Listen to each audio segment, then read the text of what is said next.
చేస్తాడు అనుకున్నాం కానీ ఇట్లా చేస్తాడు అనుకోరు సార్ మేము. ఎవరు? అదే రేవంత్ రెడ్డి ఏం చేస్తాడు, చేస్తాడు అనుకుంటే సరే పోనీ అని రూపాయి ఇవ్వకుండా గెలిపించినావు.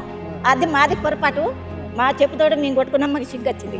గతంలో కేసీఆర్ ఉన్నప్పుడు ఇలాంటివి ఎప్పుడైనా జరగలేదు, అసలే జరగలేదు.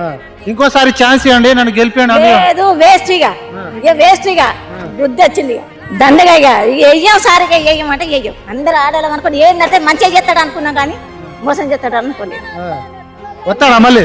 రాడు సార్, ఇక రాడిగా దండగా. మళ్ళీ ఎవరు రావాలమ్మా? మాకు కేసీఆర్ రావాలి, ఆయన వస్తేనే బతాం. అది మా ఇంటికి వెళ్ళి పోయినాం అయితే, కానీ ఆయనతోనే మా బతాం. కొన్ని పనులు మంచిగా చేసిండు కాబట్టి ఆయన రావాలి. కేసీఆర్ వస్తేనే బాగుంది.